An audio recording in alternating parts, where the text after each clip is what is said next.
Snow tells the truth faster than any judge. A silent rancher, a bruised teacher, a smiling sheriff, and one sealed letter hot as a brand. When the fire goes up, whose story survives the night? Saddle in and find out before the tracks vanish under fresh white. Winter don't lie, it just waits till you're too cold to argue. The wind came down off the Absarokas like a file on bone. Jed Carver was oiling a shoeing hammer by lamplight, counting the beats in Ma's head that kept ghosts where they belonged. Juniper stamped in the lean-to, blowing steam.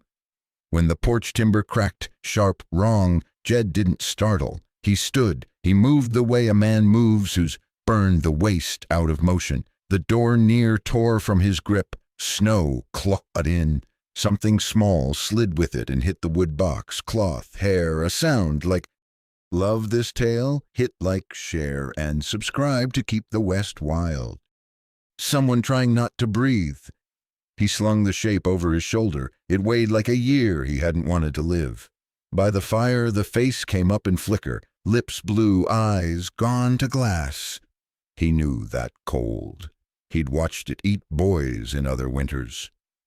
"Ain't no sense dyin' in wet," he said, voice rough from days that didn't need talk. He put a blanket by the hearth and turned his back like a churchman.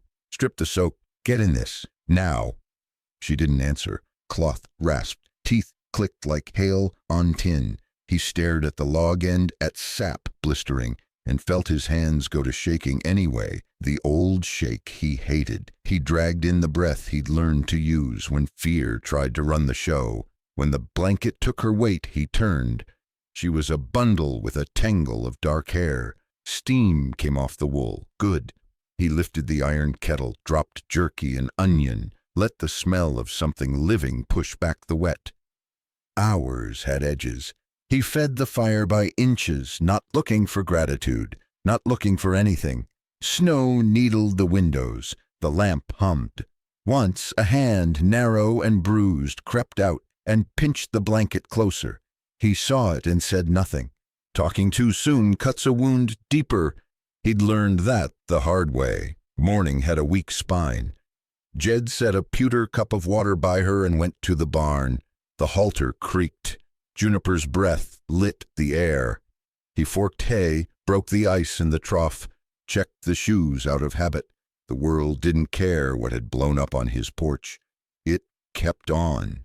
Back inside, the cup was empty, and the bundle had turned toward the fire like a seed-seeking sun. He built coffee, bacon, a skillet hiss that sounded like peace used to.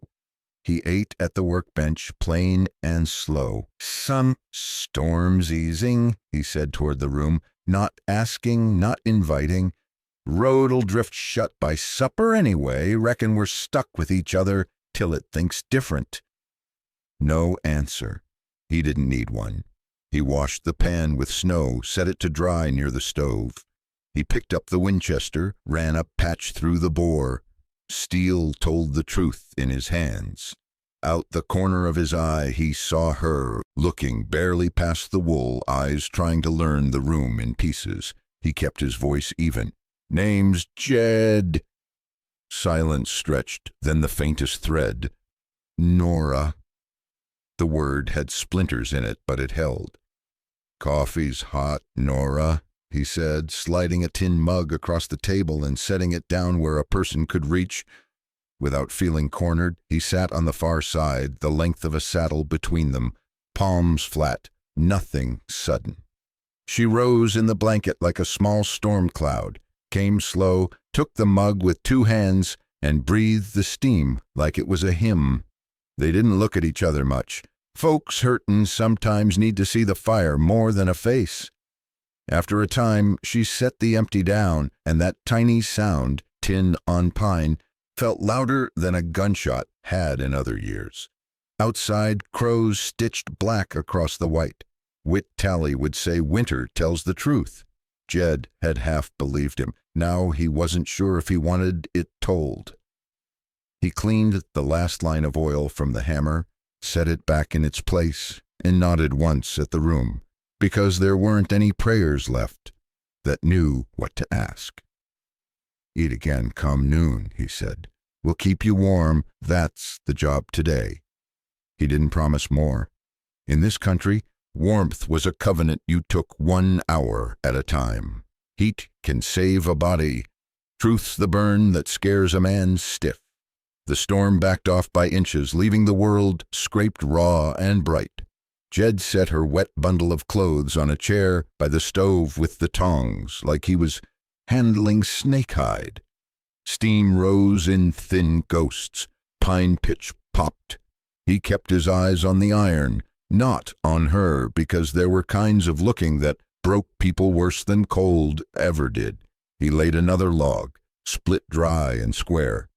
The axe haft felt true. His hands didn't. The tremor came and went like a bad song you can't forget the words to. He pressed his palms to the stovetop lid, close, not touching, just to feel steadied by heat that didn't belong to memory. "Eat," he said, and slid a tin bowl across the floorboards with the toe of his boot. Broth and onion, a few shreds of jerky. She shifted under the blanket, slow as a critter, learning a trap's been sprung, but somehow missed her. The spoon clicked against the bowl. "Good." The sound beat back the wind's old talk. Juniper blew once from the lean-to. Jed answered with a whistle he'd used since he was a boy, shoeing colts with his brother out behind the smokehouse. Ephraim's laugh came up in him without permission, sun on iron, sparks in a dark shop, a world that hadn't learned how to break. Jed's in the kettle hard enough to make it ring, and stood a long time like a man waiting on a train that never ran this far. He worked to keep his body honest. He rubbed Neat's foot into a cracked latigo strap, buffed the farrier's rasp, counted teeth along its edge. He sorted nails by size. In a cigar tin, each one bright as a cold star, the small chores fit inside a day the way prayers used to. Behind him the blanket whispered when she drew tighter to the fire. He didn't turn. Folks should get to own their shape. "Storm'll crust by afternoon," he said, plain as weather. "Road'll lie about being passable. It ain't." He poured coffee and left the second mug near the hearth, handle facing out. He made sure his shadow didn't come between her and the flame. When the worst of the shaking returned, it didn't come from wind. It rose with a picture he kept nailed shut, a small coat he'd folded once and never touched again, buttons like milk teeth, a winter that had taken more than it had any right to. He rode the tremor out by filling the stove, counting split faces, 1, 2, 3, until the fire leveled his breath. After a while, he stepped out to the barn.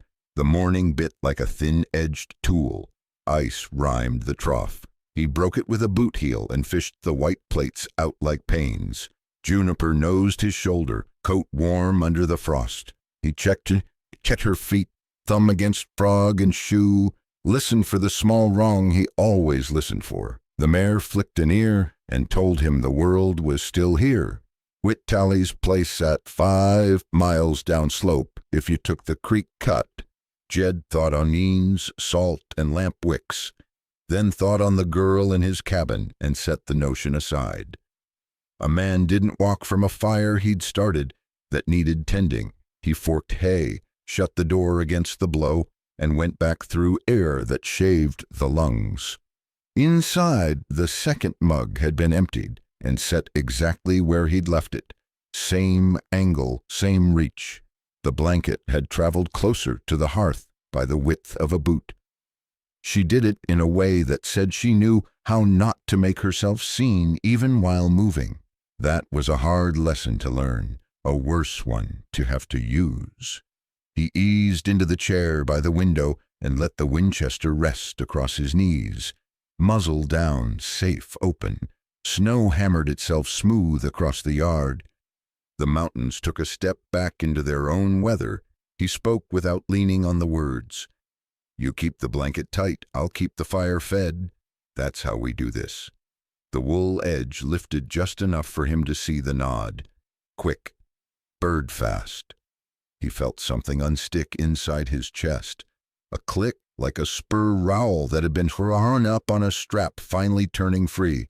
He stayed that way for a time, a man and his rifle, a fire and a breathing bundle, the house working its winter music, stove sigh, beam creak, sap pop.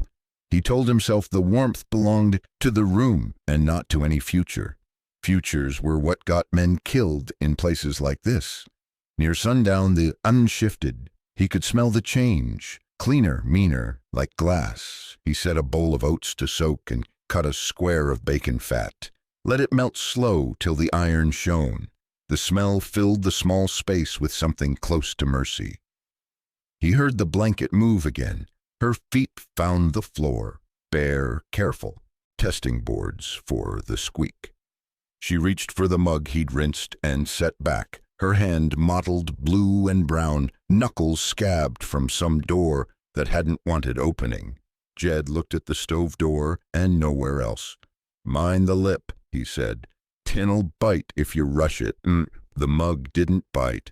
She sat on the far edge of the rug and watched fire like it could keep a promise. Outside, a raven laughed once and flew off toward timber. By full dark, his hands were steady. Nothing cured them. Work just quieted what couldn't be cured. He set another log and let the lid fall with a soft iron kiss. "We make it through tonight," he said to the room. "Tomorrow, we figure the rest." He told himself he meant boots and feed and the drifted fence on the north line. He knew better. Winter was honest that way. It pressed men until anything false rattled loose and fell to the floor where you had to look at it. He drew the blanket up around her shoulders, one careful inch at a time without touching skin, then sat back and let the stove do the talking. Sometimes the loudest thing a person says is how they set down a cup. By morning, the storm had shaved itself clean. The yard lay flat and white, a table no one dared touch.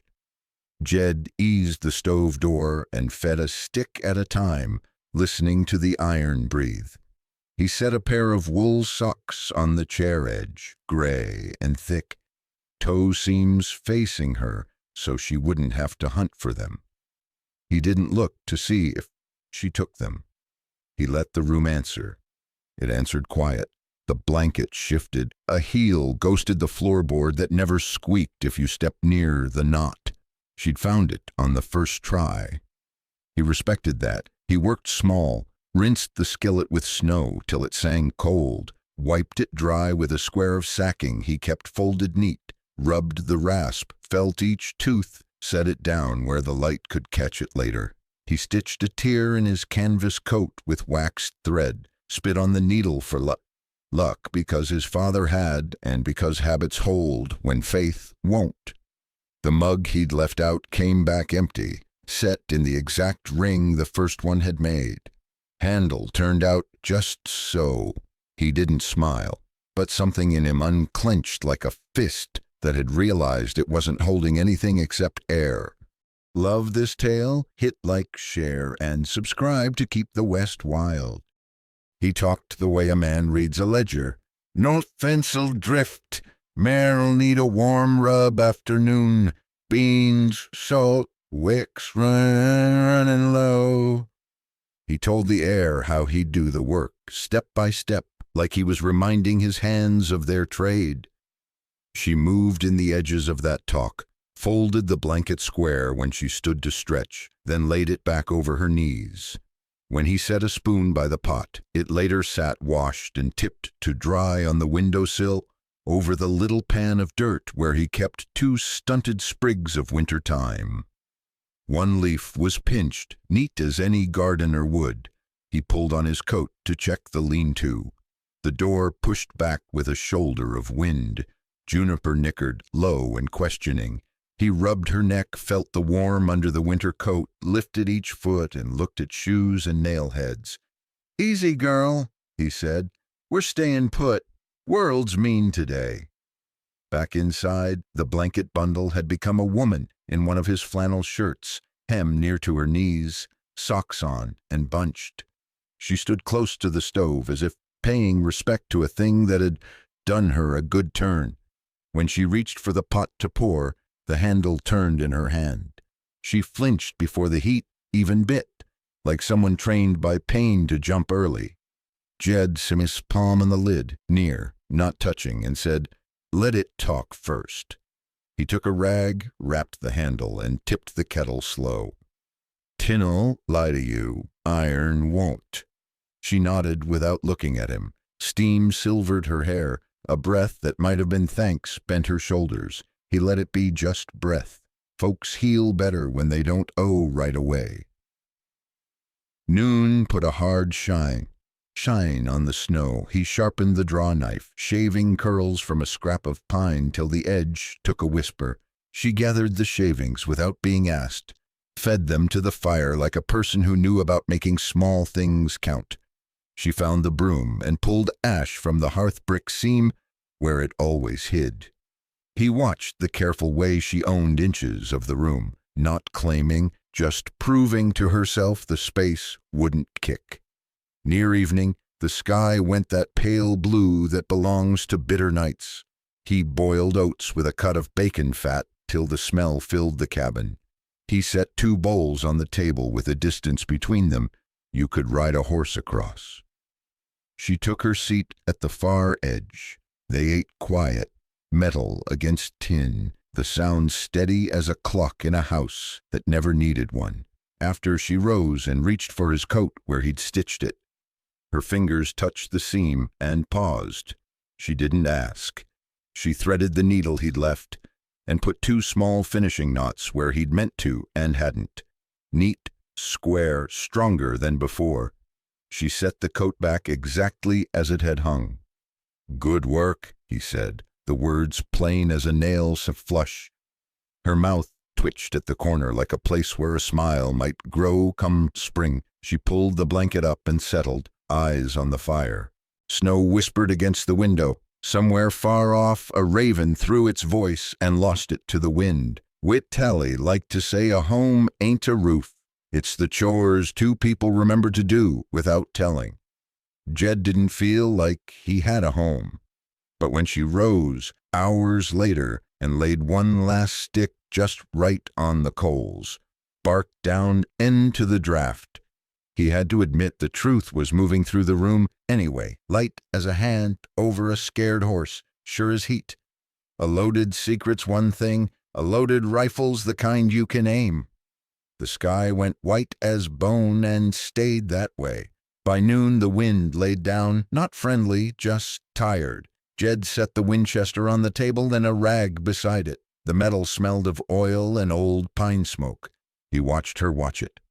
"You ever handle one?" he asked. Nora's eyes held a flinch that came and went. "No." "Good." He said it plain. "Means you ain't got bad habits." He checked the chamber, slow so she could follow the doing. Lever open, lever shut. He laid 3 dull brass rounds on the rag, like coins no one could spend wrong. "A gun's like winter. It ain't mean. It's honest. You treat it careless, it don't forgive." She nodded once. Her hands stayed in her lap, tucked into the sleeves of his flannel shirt like birds under eaves. He cut the toes off an old pair of wool socks and made mitten liners, slid them across. "Cold'll make you grab. We don't want grabbing."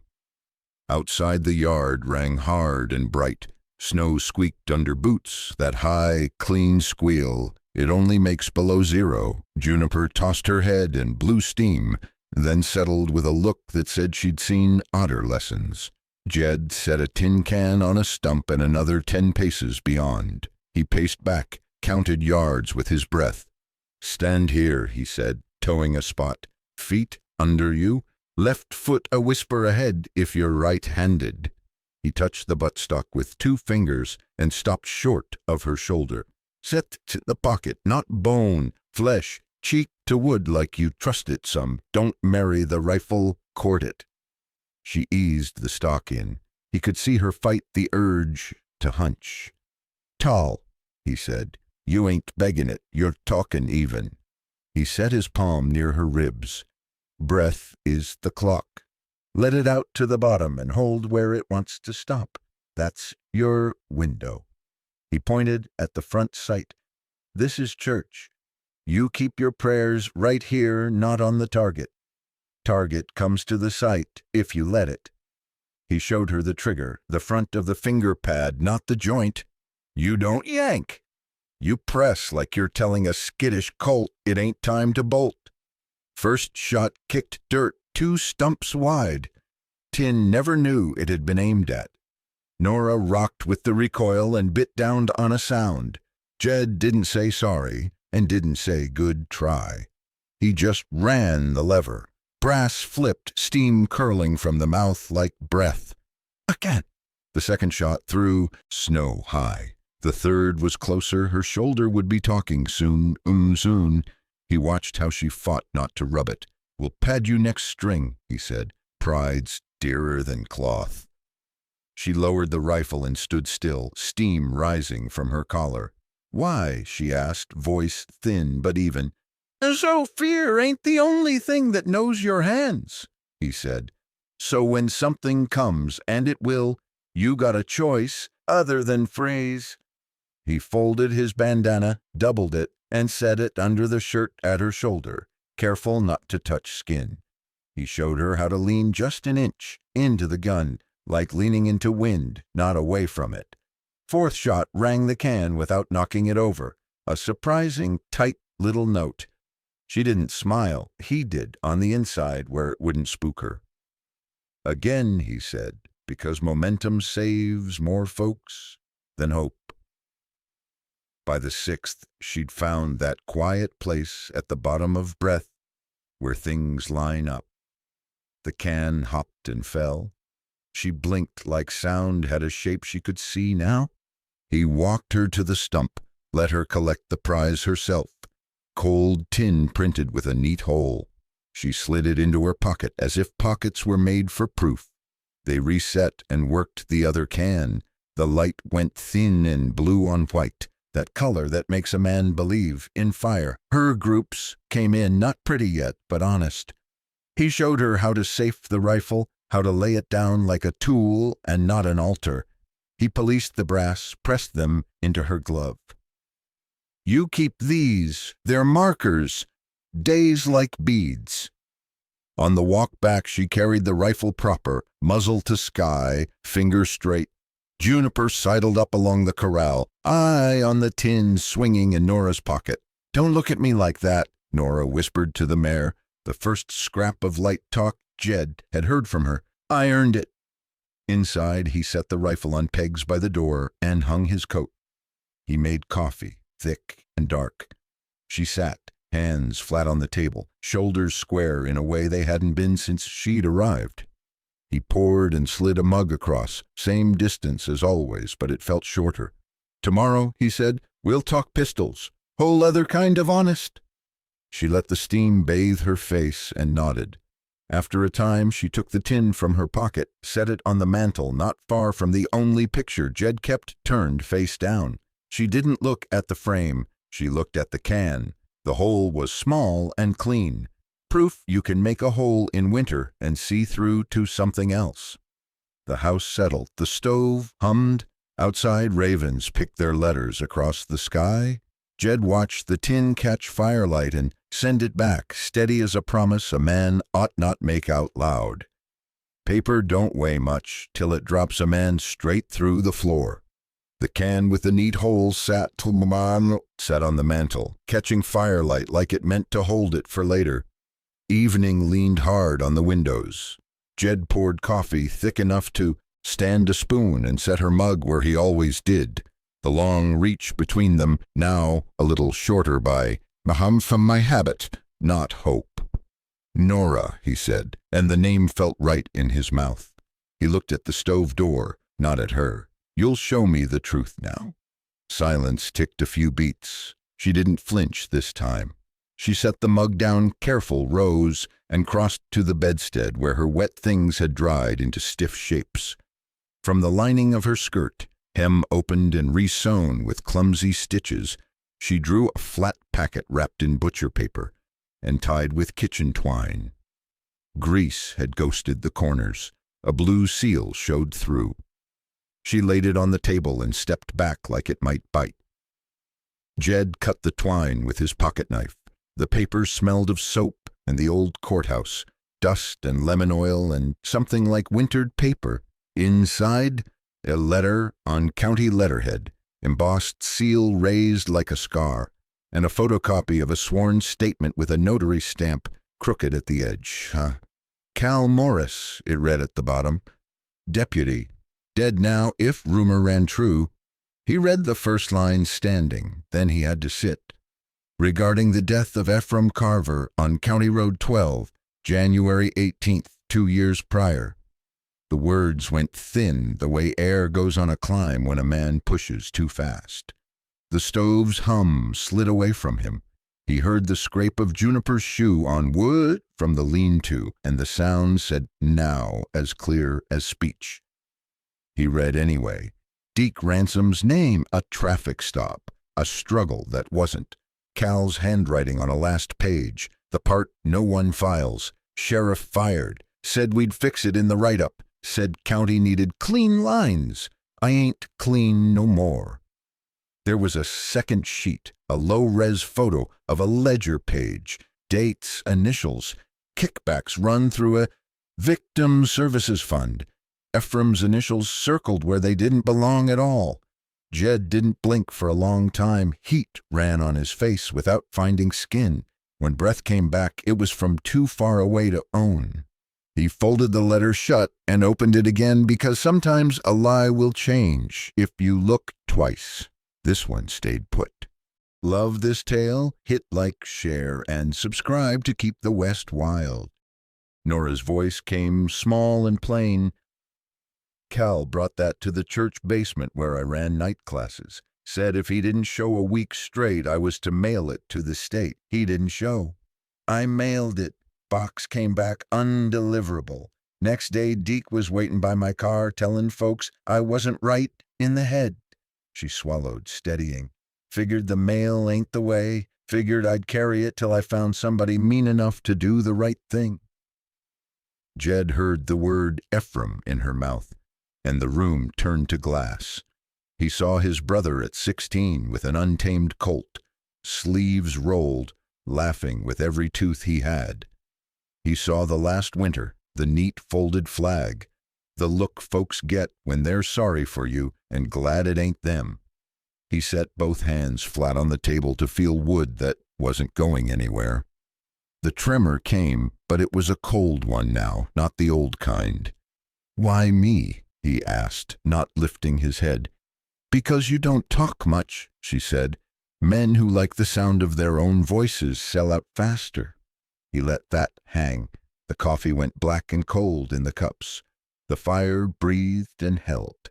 He set the letter down and looked at it like a man looks at a rattler he's got pinned under a forked stick. Admiring, hating, careful. "Can't see why, Ephraim." His mouth drew around the name like it had burrs. "Ledger," she said. "Funds moved wrong." Ephraim asked questions at wit's counter where everyone hears everything. He wasn't quiet about it. Deke don't abide loud truth. Jed looked at the picture frame he kept face down. He didn't touch it. He reached instead for the packet, slid the pages back into the butcher paper, and tied the twine again with the same square knots his father had taught him for bundles that mattered. He tucked it into the empty bread bin on the shelf, not hidden, just placed, like a tool you mean to use. He stood, and the chair leg squeaked, a small, ordinary noise that somehow set things right. "All right," he said, voice low enough to keep the words from spooking. "We ain't running blind now." Nora's shoulders dropped as if a yoke had shifted. "He'll come, Jed," she said, "soon as he smells this is missing." "He's already comin'," Jed said. The room had edges again, the kind a man can brace knees against. He moved without speed, just purpose, checked the Winchester, laid out the pistol he hadn't touched in months, set ammo by 2s and 4s like numbers could make a fence. He pulled the lamp, checked the wick, capped the oil. He glanced at the doorframe and the way the wood had aged where a boot might try it. He measured the distance from table to stove with his eye. He'd been a farrier long enough to know angles are the difference between a shoe that holds and a horse that goes lame. Nora slid the spare socks, the jerky sacks, a tin of matches, and 2 candles into a cloth bag without being asked. "I can shoot," she said, not bragging, not pleading. "I know." He hung the rifle on its pegs and looked at the tin can on the mantel. "A perfect hole clean through winter. And I believe you?" Outside, the night went sharp enough to shave a man. Somewhere down county, a motor carried on the wind and fell away.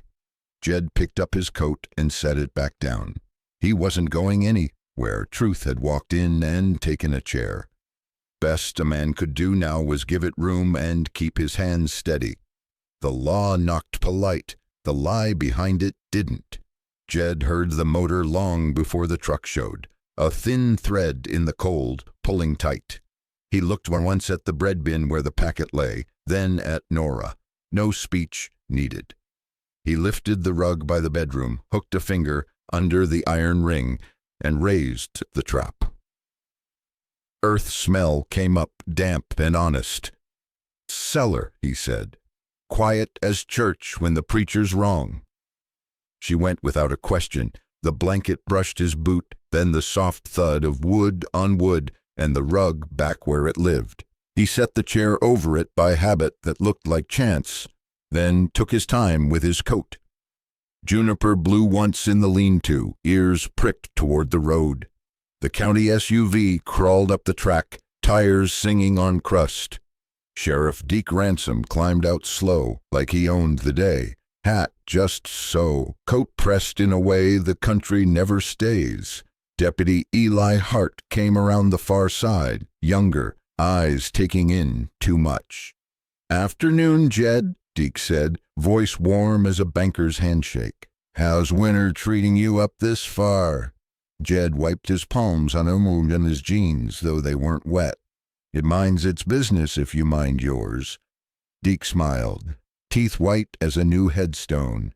He looked past Jed's shoulder, measuring the room through glass and habit. "We're doing a little welfare check. Paperwork says a female, fragile, confused, left a care facility down county. Folks are worried she may wander herself into harm." Jed kept his face plain. "Paperwork got a name?" "Names complicate things," Deke said, friendly as pie. "Best to just keep it neighborly. You seen anyone around who might need help they don't know they need?" Jed let the wind talk for a beat. "Just me and the mare." Eli shifted his weight, boots squeaking on the crust. He didn't lift his head, but his glance flicked to the window, then to the floor near Jed's boot, then away, like a man trying to pass a message without making one. Jed didn't take it. Not yet. Deke stepped to the porch edge, leaned on the rail like it was his. "Mind if we come in? Warm up a bit while we ask a few simple questions. Procedure, you understand?" Jed touched the latch and left it. "You got papers says you can?" Deke's eyes stayed kind. The lines around them didn't. "Now, Jed, this is the kind of community service we all ought to support. Be ashamed to make it formal. Formality's how a man remembers where the lines are," Jed said. "You bring a warrant, I'll put coffee on. Till then, my door's busy minding my heat." For a long moment, there wasn't any sound but the stove's soft breath and Juniper knocking once in the lean-to. The cold made little halos around the men's mouths. Deke's smile thinned, not gone. "Hear anything odd last night? Screams, breaking, one's carry noise in peculiar ways up here?" "Heard the wind," Jed said. "Heard a raven telling lies. Heard the creek trying to be a river. That's winter for you." Eli cleared his throat. "Sheriff." He stopped. His hand went to his coat pocket and came out empty. He folded his arms like a man cold for reasons that had nothing to do with weather. Deke tapped a gloved finger against the porch post, eyes back on the window where firelight flickered. The room behind Jed carried the clean smell of coffee and oak smoke and something else a careful nose could sort into 2 mugs set to dry. Deke's gaze ticked there, then down the line of floorboards to the chair by the bedroom, that sat square where it never used to sit, when Deke had visited once over brand inspections. He inhaled the way coyotes do, tasting the air for fear. He seemed to like the flavor. "Well," he said at last, letting the words stretch, "if you happen to see a gal fits that description, thin, dark hair, not in her right mind, do the decent thing. Call it in. Wouldn't want her freezing because folks got shy about visitors." "Wouldn't want that at all," Jed said. Deke stepped off the porch, one boot, then the other, snow crunching like glass under weight.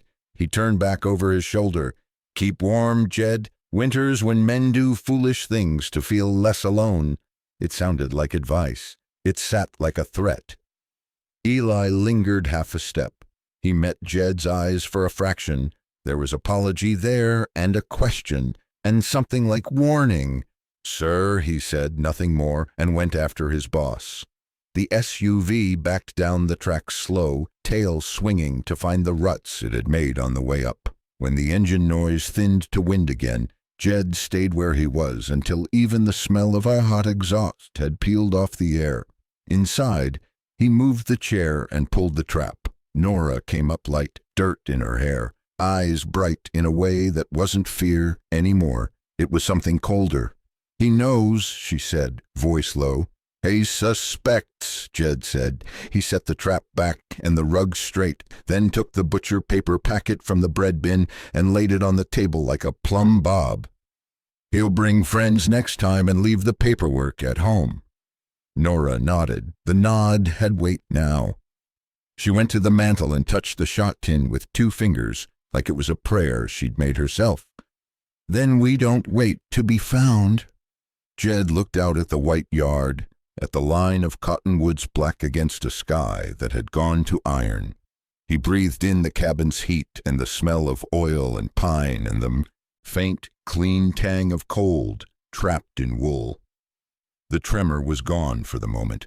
In its place stood a steadiness he remembered from other winters, other fights when a man didn't pick trouble but didn't let it pick him. "We set lines," he said. "We make a plan. We decide who gets to tell the story." She tied her hair back with a rawhide lace, motion small and sure.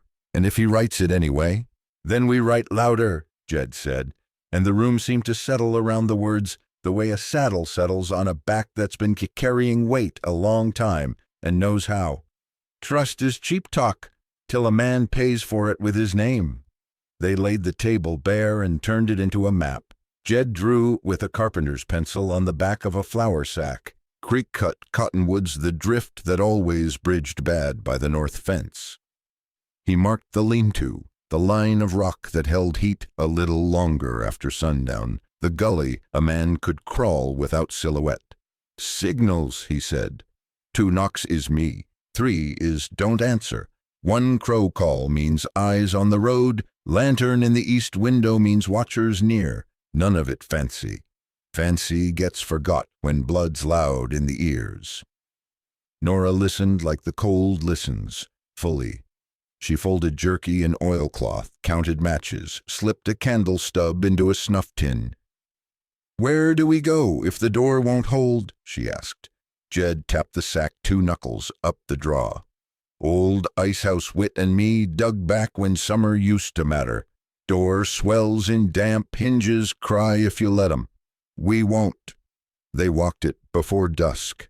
Snow held its breath in the trees.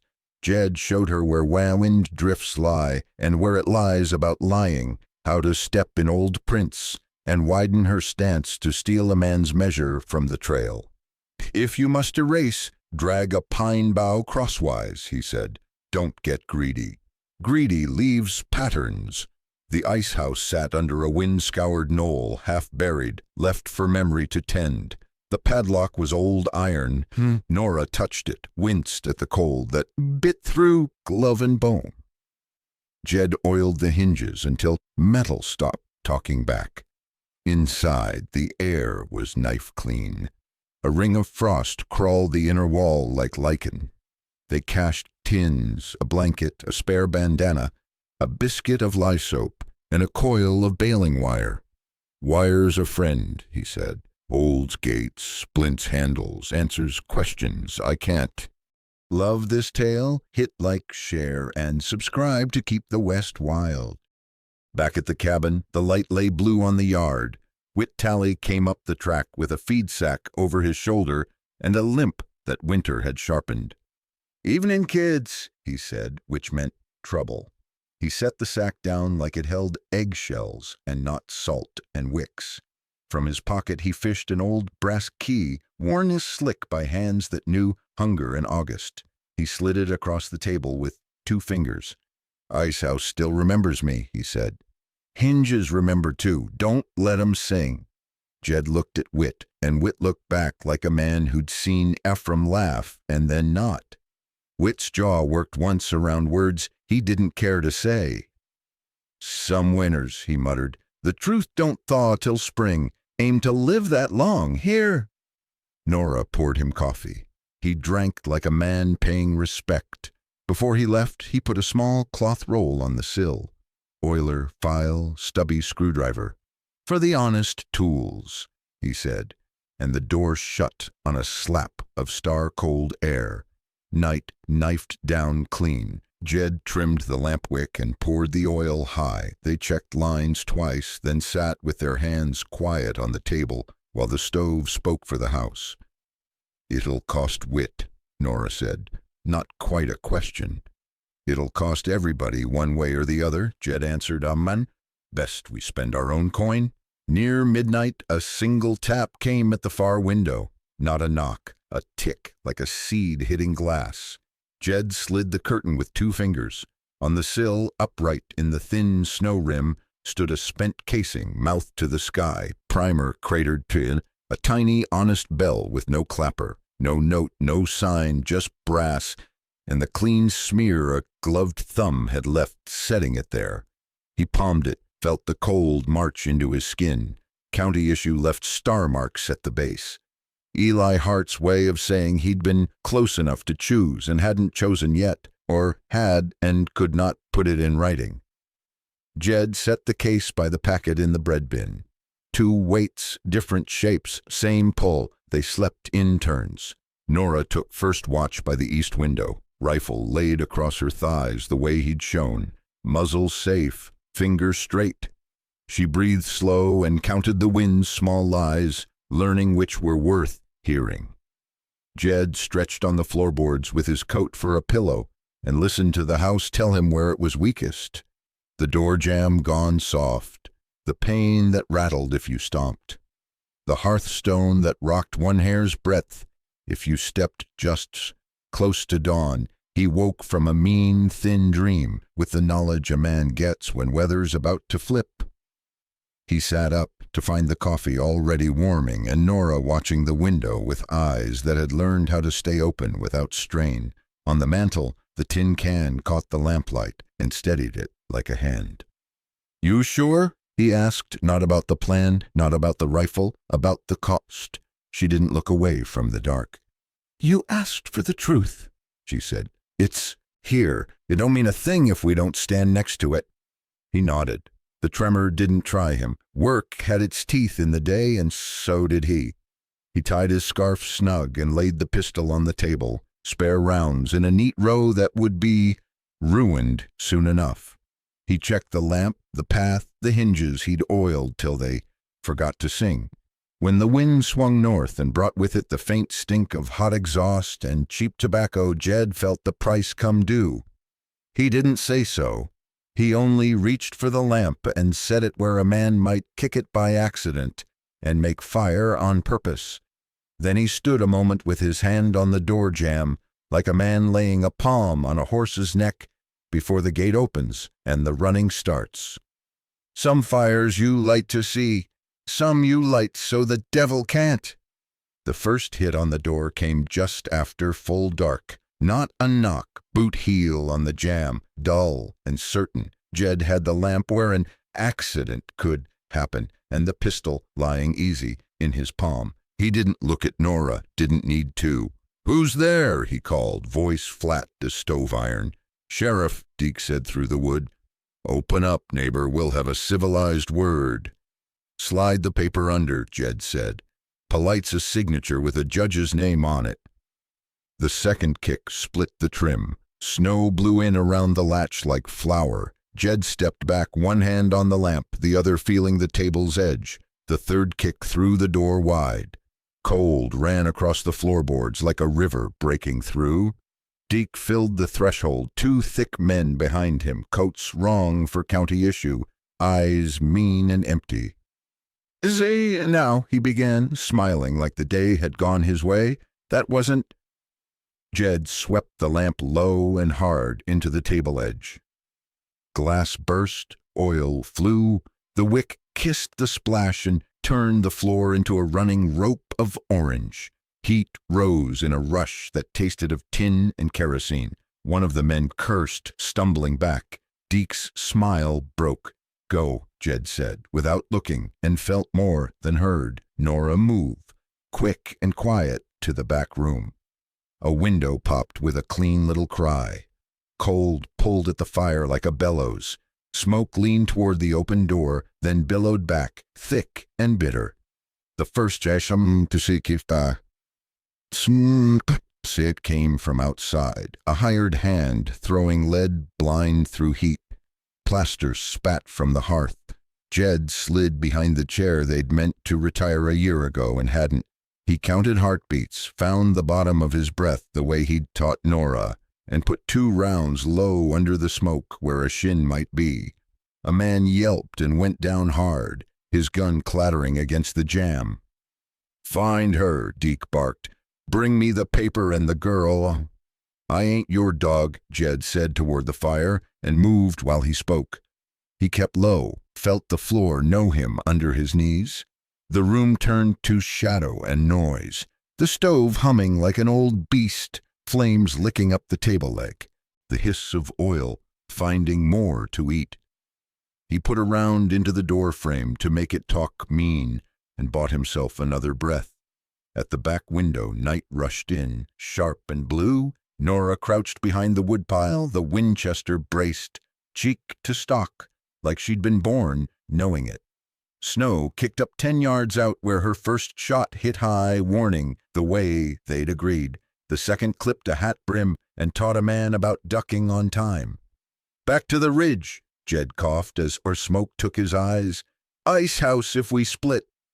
"Not without you," she said, steady enough he almost turned to look. He didn't. He put his shoulder to the bedroom door, shoved it open into cold, bright air, and came up in a crawl along the shadow of the eaves. In the yard, silhouettes jerked and froze against the firelight, pouring from the front room. Deke stood off to one side, out of the flame's push, using other men for shield, pistol low and ready, hat brim hiding his eyes. He looked smaller out there than he ever did in town. Crueler, too. Jed slid to the corner and took stock like a farrier scanning a hoof. One down by the porch, one limping and brave, Deke whole and hungry. He sighted on the limper's thigh and pressed. The man folded. Sound knocked out of him. "Ransom," Jed shouted across the heat so Deke would look where Jed wanted him. "Come take your medicine yourself." Deke's head cocked. "Already did, Carver," he said, voice too calm. "You just didn't read the label." The fire ate past the floor and found the wall. The cabin moaned, old nails learning new heat. Sparks lifted and went up into snow like wrong-colored stars. Jed felt the loss in his bones and let it pass through. A house was wood and work. A person was what chose. Nora's muzzle flashed. A chunk of snow jumped at the far cottonwood. She'd shifted to cover the angle that bled along the barn. Smart. She'd read the field clean. "Left," she hissed. Not loud, not panicked. Jed saw the move as she said it, a shape slipping from the wagon ruts, low, thinking to flank. He threw his last lamp oil across the sill and jammed a match to it with a thumbnail.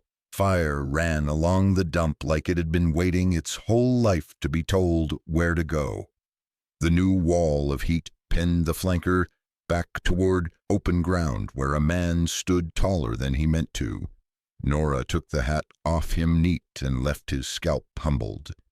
"Damn it, hold your fire," Deke snapped at his own, then bit the words off.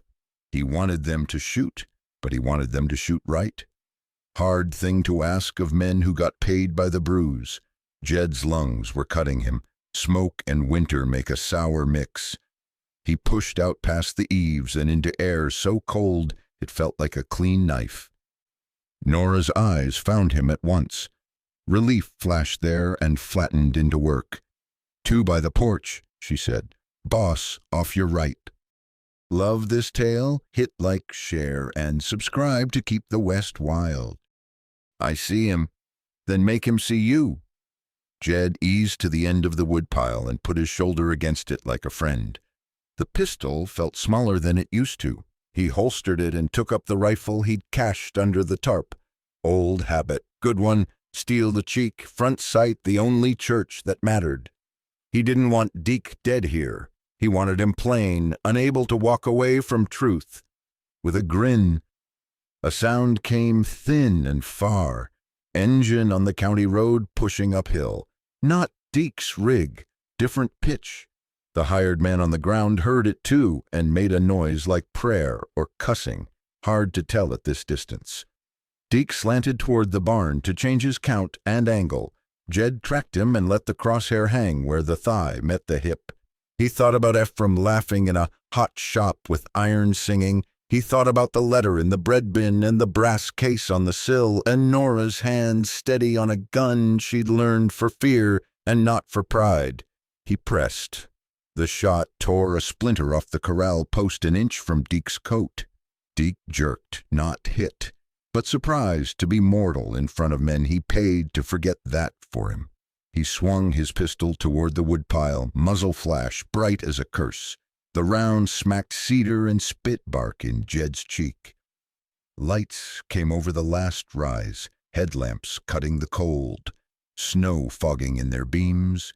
The engine note drew up the track fast, too fast for a man coming to share coffee. Deke swore, half turning, torn between finishing what he'd started and explaining it to whoever carried that badge. "Stay on him," Jed said, and Nora's "I am" came like a rope you could lean your weight against. The cabin gave a long breath and sagged in the middle. Rafters finally remembering gravity. Heat painted the snow orange and alive. Jed kept the rifle steady and the world inside the loop of the sight. Whatever came over that rise would choose a side or make one. He felt the moment settle like a saddle right before a bronc decides if it's going to buck or run. Bad men make their own weather. Good men change the wind. Headlights topped the last rise and broke the yard. The county SUV slewed to a stop, snow kicking up in gold sheets from the fire.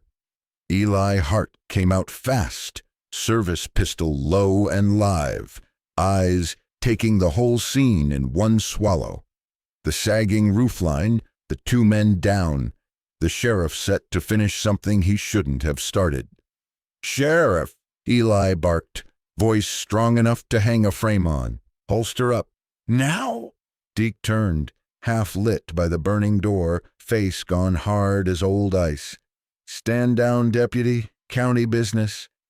"Looks like private property to me," Eli said. Stance locked, muzzle steady. "Guns down." Deke didn't lower a thing. He shifted his angle instead, sliding the pistol toward the woodpile where he'd watched Nora's muzzle lift and settle like a pulse. Jed saw it same instant and felt the world clamp narrow as a sight. "Don't," Jed said, but Deke wasn't hearing English anymore. He raised the gun, deliberate, clean, the way a man does when he wants the ending to belong to him. Eli shot first. The night cracked once, flat and final. Deke flinched like he'd been told a secret he didn't want, and took a step wrong, then another. Red spread fast across the front of his pressed coat.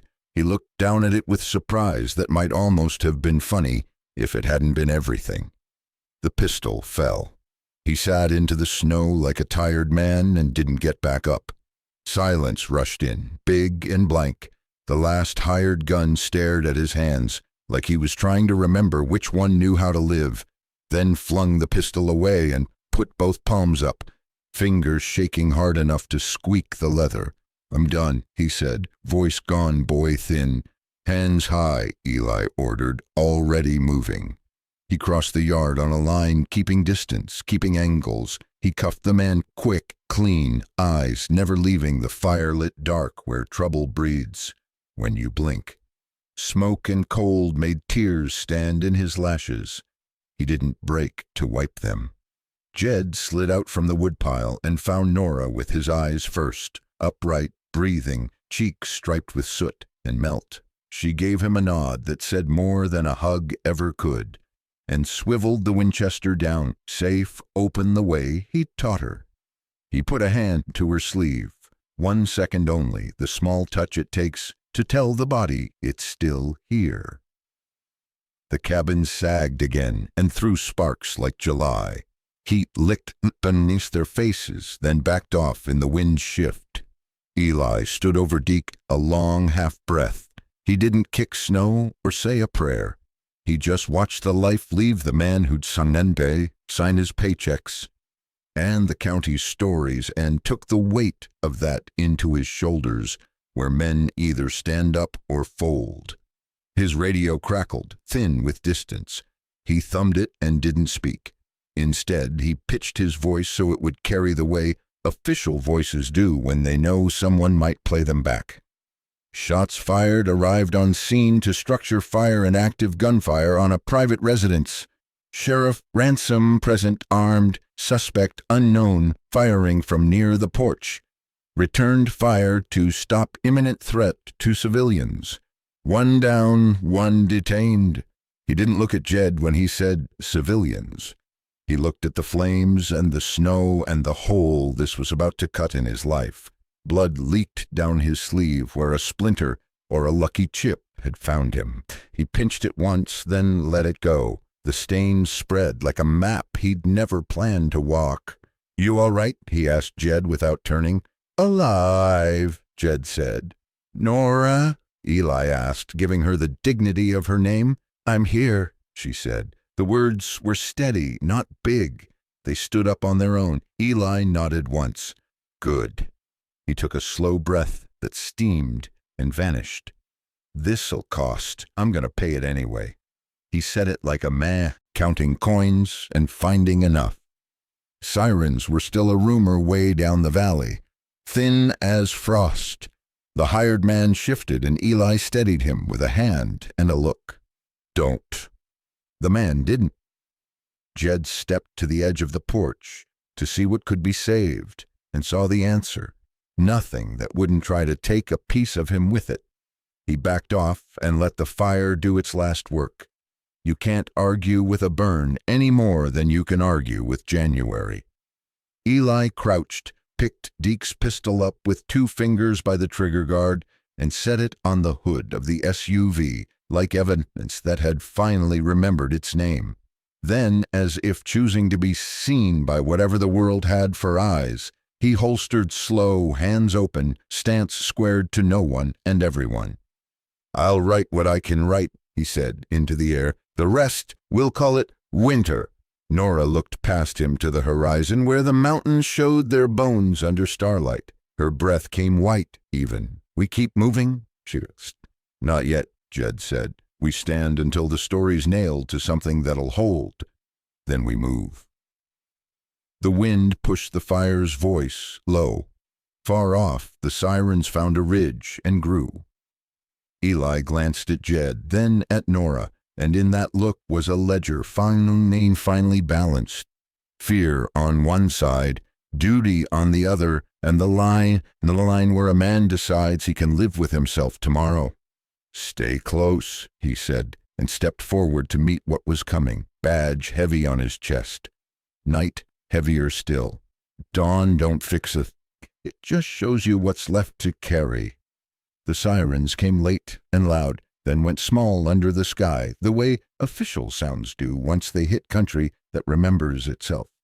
Volunteers tumbled out with blankets and question faces. Eli met them square, voice clipped, hands steady, the badge heavy as wet iron. He walked the scene in words that would live on paper. Structure fire, armed threat, civilians present, return fire to stop imminent harm. He didn't embroider.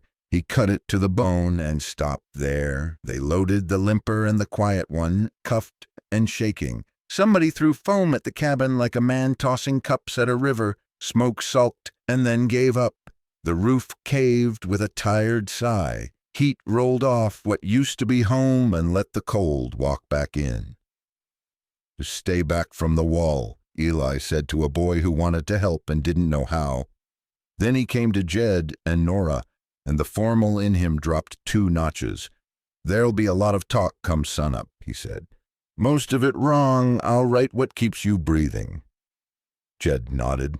He'd seen men tell longer versions of smaller truths.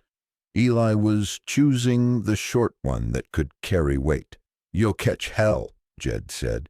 Hell's local, Eli answered. I'll outwalk it. He said it like a man who'd counted the miles. He pulled a folded page from his pocket. Lines already started. The story as clean as barbed wire. Trespass, arson, suspected, shots fired, deputy intervened to protect life.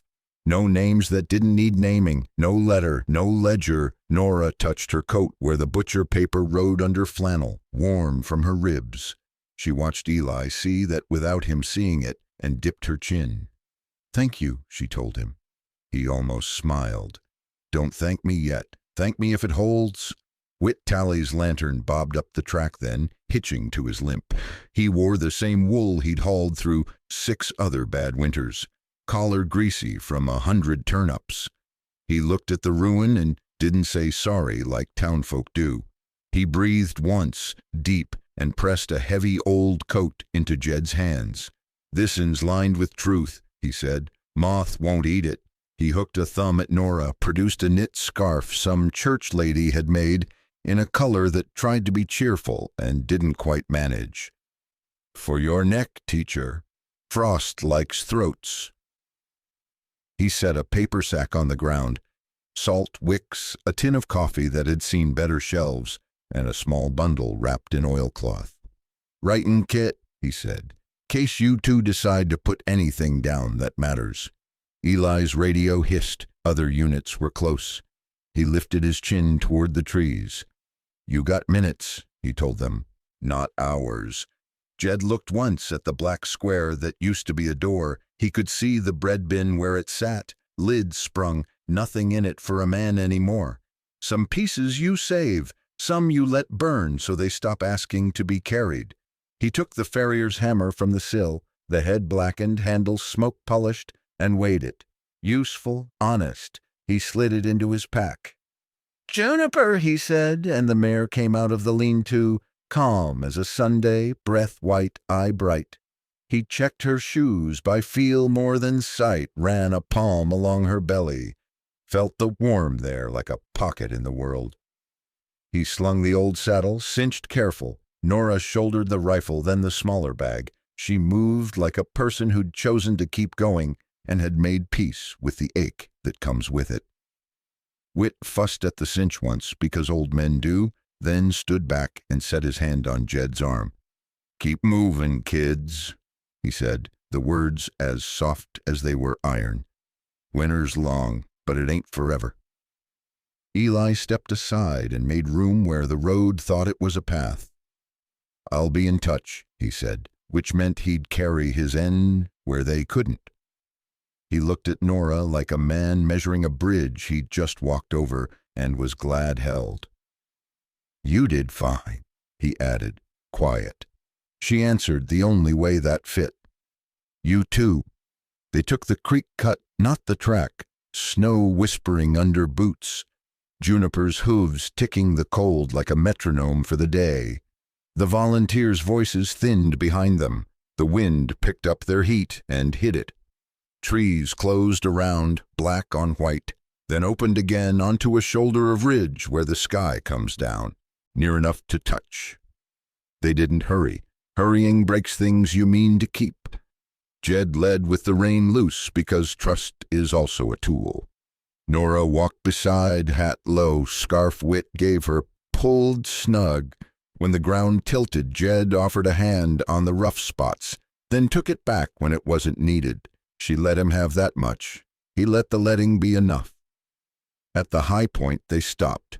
The valley lay clean and wide, the kind of white that makes a man believe in fresh starts, if he's careful where he puts his faith.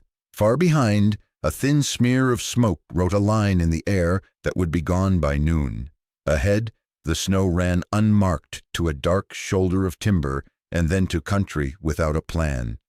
"Where to?" Nora asked, not testing him, just putting the world in front of them into words. Jed took off his glove and touched the rim of the can in her pocket, where she tucked it again, the one with the tidy hole that proved a person could line up breath and steel and make something answer. "Up valley, till the wind feels honest," he said. "Down the other side, if it don't. There's a line cabin near Polecat Draw. After that, we see." She nodded, eyes on the far timber. "We carry the truth," she said, more to herself than to him. "We do," he said, "and we don't let it carry us off a cliff." The sun broke the last ridge at their backs and threw a gold wash over the white until even the cold looked kind for a breath. Juniper flicked an ear and sighed like a stove settling. Jed laid his hand on the mare's neck, and then, after a beat, on Nora's sleeve, a touch that wasn't rescue anymore, just a way of saying I'm here without putting weight where it didn't belong. They started down. The snow squeaked, ravens stitched black into blue. Somewhere a creek remembered how to talk under ice. The packet rode warm under Nora's coat. The hammer rode heavy in Jed's pack. Between them walked something like a promise neither of them said out loud. Not the easy kind of second chance, the fought-for kind that lives in small decisions and warm cups, the way Chiwazoo people set a log just right on a fire. Behind them winter kept its counsel. Ahead the world quit pretending to be anything but hard and honest. They stepped into it together. Some storms pass. Some settle inside and turn to quiet work. One log, one breath, 1 mile. If this ride sat with you, drop a 0 to say you felt the cold, or a to say keep riding. Tap subscribe to ride along for the next Old West tale. I'll keep the coffee hot and the stories honest.